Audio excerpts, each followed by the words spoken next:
and welcome to ATV. I'm Souad Asfour, your host. Our guest tonight is Dr. Sharat Jilin, who is a research fellow at the San Jose Peace and Justice Center. He will address the root causes of Daesh or ISIS and why a military solution must not be the only solution. We will also discuss Israel and Palestine conflicts and why Christians are leaving their country. Welcome to the show, Mr. Dr. Sharat.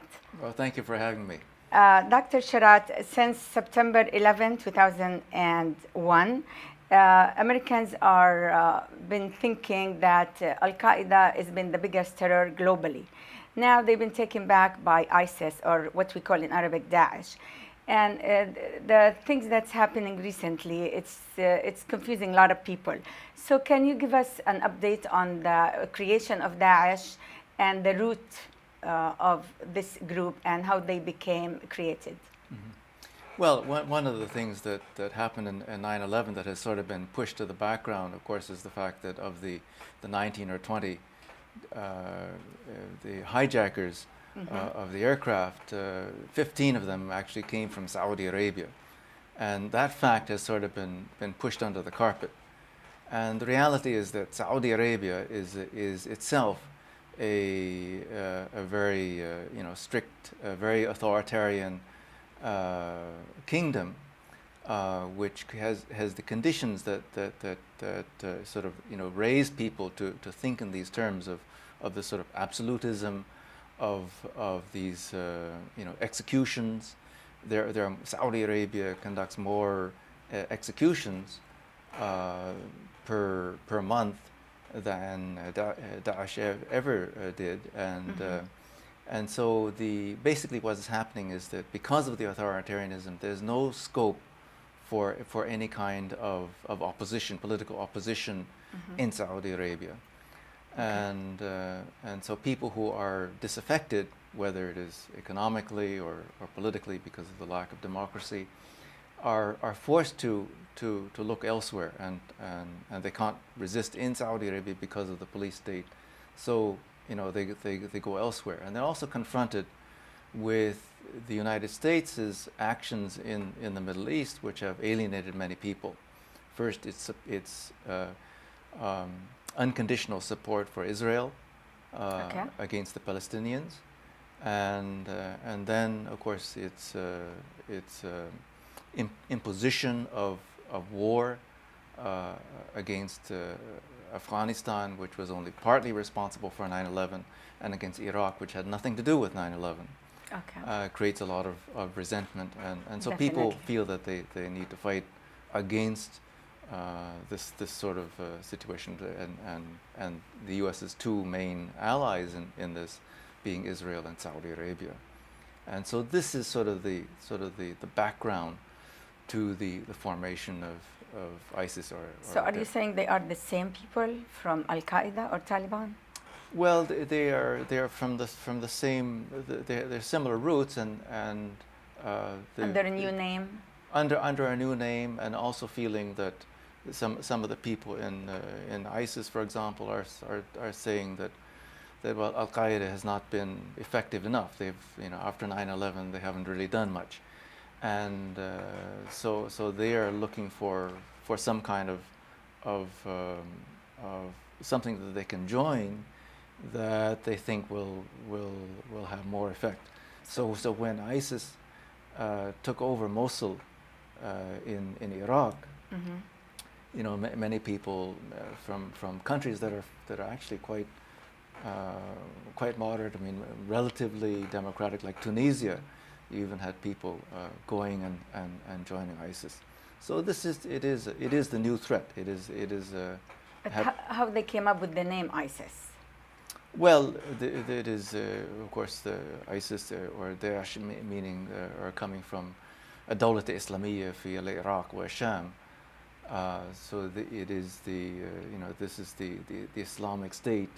The name derives from their goal of establishing an Islamic Khilafate or Caliphate in Iraq and Syria, and eventually elsewhere, wherever Muslims exist.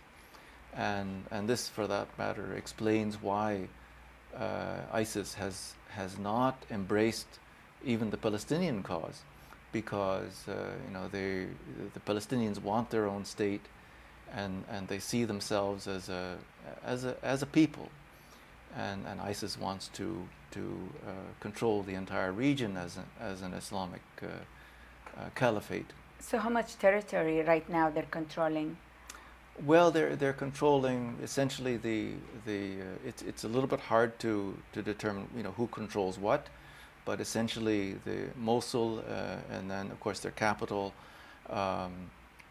in Raqqa of Syria. So all along the Turkish border between Mosul in northern Iraq and Raqqa and beyond. And then parts of Anbar province in Iraq are under their control. So a lot of these are contested areas. So what's their main goal? Well, as I said, their main goal is to create a very absolutist form of Islamic State, and there is no, we don't know what their boundaries are. We think that they want to expand their empire, depending upon what they can achieve militarily. Dr. Sharat, where does ISIS get its resource? ISIS gets its resources from, well, right now, before it took over the oil fields. Yeah, because I've been hearing that Turkey is benefiting the most economically. Mm-hmm. Is that true? Well, there are a lot of people who are crossing the border, and also goods that of course cross the borders between Syria and Turkey and Iraq and Turkey.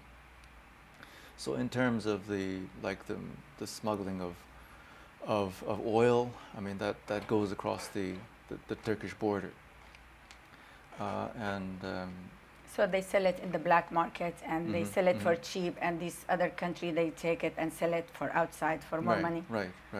But before that, before ISIS took control of oil fields in Syria and Iraq, they received funding through various channels. There are private channels, mainly in the Gulf states, because there's a lot of money floating around in private hands, and there are people there who support some concept of an Islamic State, and have been funneling money to them, as well as to groups that are opposed to them, such as the Muslim Brotherhood.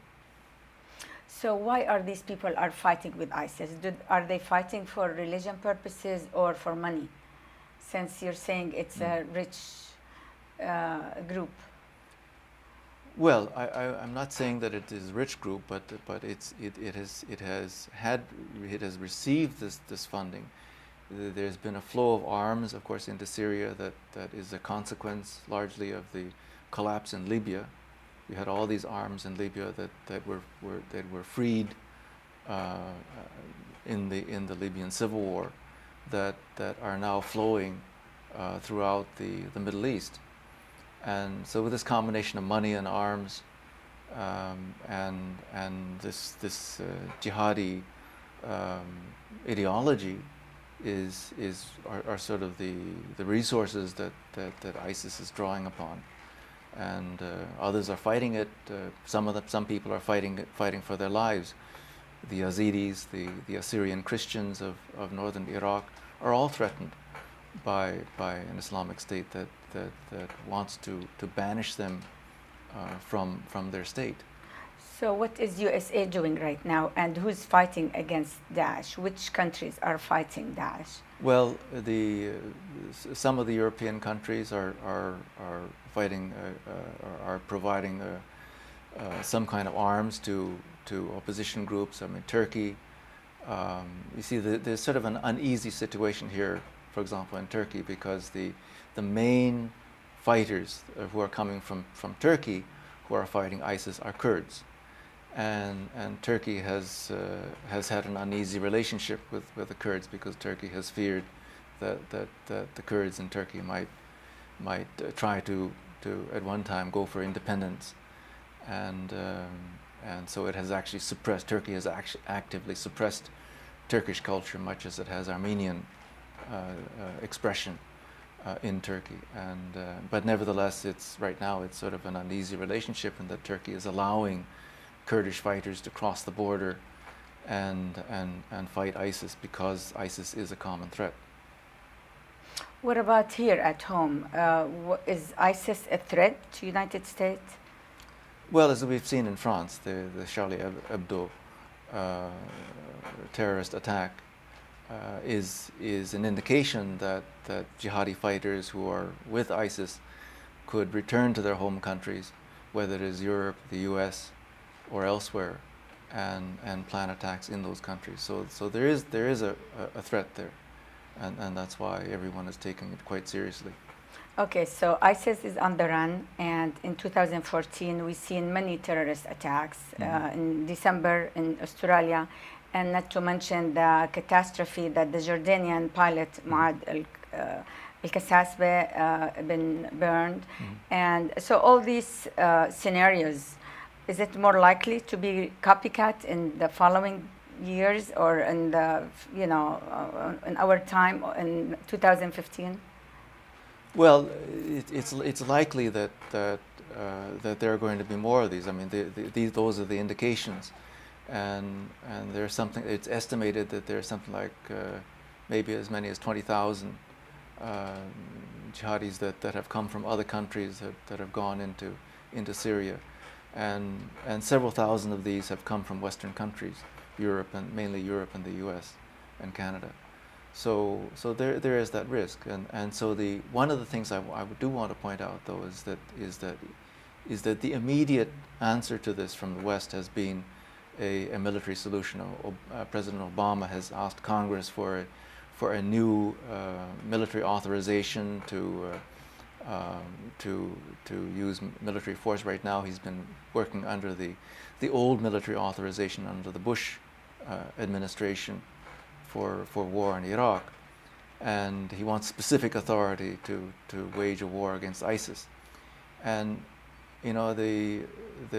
it's unfortunate when I, as a peace activist, have to say that a military solution is part of a necessary response. But the other aspect is to go to the root cause of ISIS and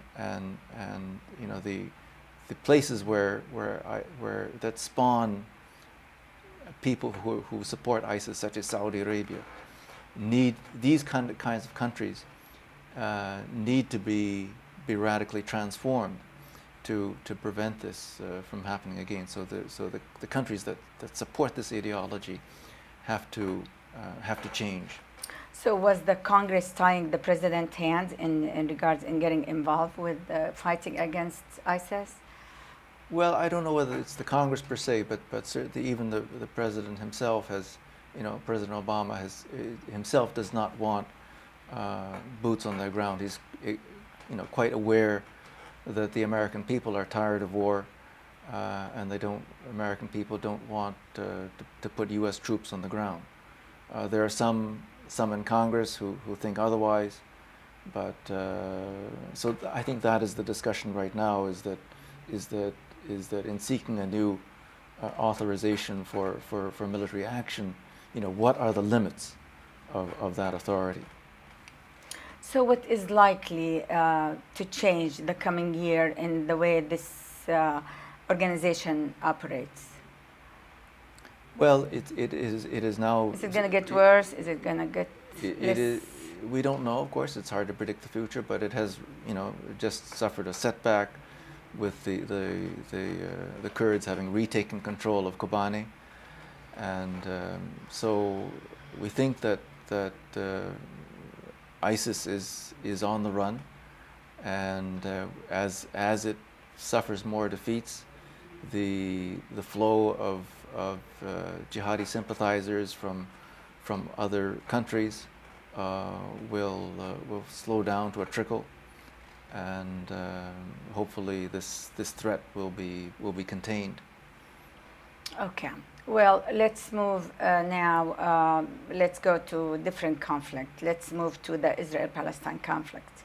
Now, we know, everybody knows, it's been really, everybody heard that Israel-Palestine conflict about it, and they heard it's been bad. There's a lot of haters, and it's been always war between the two of them. And if it wasn't for the Sky-Picot Agreement 1916 and the Balfour Declaration 1917, probably none of this mess we're in right now would have happened. And then in 1948, the United Nations gave Israel some lands, and Israel got more greedy and they wanted to take more, and they've been fighting over the land all these years. Mm-hmm. So now what's the situation over there, and what is going on in the current issue? Well, what we have is a situation where there are periodic, incidents where one side kills a few of the others, whether Palestinians kill a few Israelis, or Israeli extremists kill a few Palestinians, and then there's a response. What that does is it triggers a chain reaction, and so there's violence, more people die, and the prospects for peace seem to recede, at least momentarily. So that has been the situation. The United States, even though it likes to pose as a peace broker, but it really has not been helpful because it has been so one-sided. In other words, the United States always gives this unconditional support for Israel. Every time there's a conflict that erupts, the Congress and the President reaffirm that the United States gives full support to Israel, and Israel has an unconditional right to self-defense. But this notion of self-defense is never applied to Palestinians. If you say that there are two sides, then the Palestinians also have a right to self-defense. In fact, they have more of a right to self-defense because they are the occupied people, and Israel is the occupier. So there is a difference. There's 4.4 million refugees scattered all over the world, Palestinian. Mm-hmm. And so what's the hope for these people, and what's the future holding for them? Mm-hmm. Well, I mean, this is just the number of refugees in the Arab world. There are actually even more Palestinians, who are scattered in Europe and the U.S., Canada, and elsewhere. But their future is, of course, uncertain. I mean, a lot of these people have been in refugee camps in Jordan, Syria, Lebanon, for many decades, and many of them, of course, insist on retaining their refugee status in the hopes that will be the key to them returning to their homeland. But of course, as generations go forward, the hopes are seeming to fade unless there is a change in U.S. policy, and this is one of these conflicts where it's not just a conflict that's 8,000 or 9,000 miles away. This is a conflict that the United States has a critical influence over. If the United States stopped supporting the Israeli settlement policy, things would change. Definitely. Overnight. No doubt about that. Mm-hmm. Okay, so now we still know there's a lot of Arab Palestinians living in the 48 area along with the Jewish and the Israelis. Mm-hmm. And what I heard recently, that there's been discrimination, or what are some of the things that the Israeli are doing to discriminate between and start, hatred between the Christian and the Muslim? Mm-hmm. Well, yes. So we're talking about are the Palestinians who are living in Israel proper, right? Mm-hmm. And they have Israeli citizenship officially, but they don't have all the same privileges or rights that Israelis do. For example, they can't live they can't move to a settlement. They don't have that option. There are restrictions on them serving in the armed forces. Is it true that they recruit Christian to the army? not the Muslim? There are some who are recruited into the army, but it's not required. So I mean, there's another difference where Jewish, citizens are there's a mandatory military service, although there's an exception there too for some of the Orthodox Jews. But so there are all sorts of differences in the way that they are treated, but most of all is the assertion that Israel is a Jewish state, and so the whole infrastructure of the state and its institutions is there to support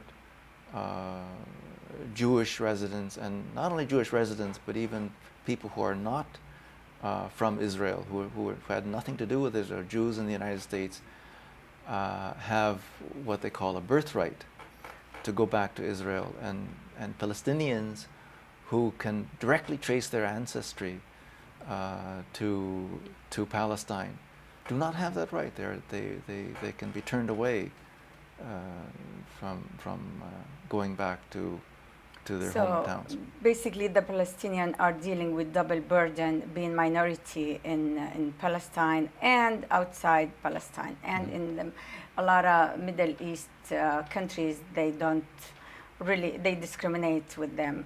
The only country that I would think of that they've been treated very well is in Jordan. And there's a quote by King Abdullah. He said, the protection of the rights of Christian is duty rather than a favor. And he also said, Christians have always played a key role in building our society and defending our nation. Sadly, King Abdullah he's more open-minded than other countries. So what's the hope for the other Christian who is living in the Arab country? Well, I mean, there's a large Christian minority in Syria, but of course everything in Syria has been thrown into chaos because of the civil war that has taken a huge human toll. Half the Syrian population are now refugees, either internally or externally. So the future for Christians is uncertain. I mean, it's stabilized a bit in Egypt because the attacks against Christians there have stopped. Unfortunately, it took a very authoritarian government that Egypt now has to do that. So the situation is still not good because of there's no freedom now. But in Palestine itself, there was places like Bethlehem used to be predominantly Christian areas, and now the Christian population has been declining. And in Bethlehem, which is supposed to be the birthplace of Jesus, only 10% of the population are Christian at this time. And I mean, Christians feel, there's a need for a community, and as their community dwindles, people feel that less secure. And the other thing that attracts Christians to move is that many of them have relatives now in the West, and so they're coming to the U.S. and Europe to join their relatives. So you mentioned that United States provide a lot of funds to Israel. What is USA interest in this? Well, the U.S. interest in providing $3.1 billion of aid, mostly military, to Israel, which is the largest military aid routinely given to any country other than Iraq and Afghanistan, is given for a number of reasons. The first is that there's an extremely powerful Israel lobby in the United States, led by AIPAC, the American Israel Public Affairs Committee. They have immense power. Every president, as soon as he is elected, it's almost a must that he must go and address the AIPAC convention and affirm U.S. support for Israel. So there's a very powerful lobby that makes sure that aid continues. and that U.S. support for Israel is unconditional. It's eroding a bit just because of people like us are speaking out. But the other aspect of it is a parallel interest in that Israel is interested in has an interest in shaping the region for its own interests, and so does the U.S. as a superpower, and those interests are largely coincident. Sometimes there are differences, but there's a large coincidence. My last question is, what progress has been made in the United States in changing the American perception of the Middle East? Well, the perception of the Middle East is changing just because as the Muslim population in the U.S. has increased, the number of people of Arab origin in the U.S. has increased, and then the internet, of course, gives people access to information that they didn't have before. So I remember when I first became involved with the Israel-Palestine conflict. This was in around 1970, and it was a very lonely time for me because I was a very lone voice in speaking out. And today, of course, there are many voices. We have the divestment campaign is being launched on campuses across the country. A Jewish Voice for Peace and other Jewish groups are speaking out, and this is really. Well, I want to thank you so much. Unfortunately, we're out of time, and I want to thank you for coming, and hope to see you again in the future. Okay. Thank you, Thank you for having Dr. Sharat. me. Thank you. With this, thank you very much, and have a nice evening. Thank you for watching.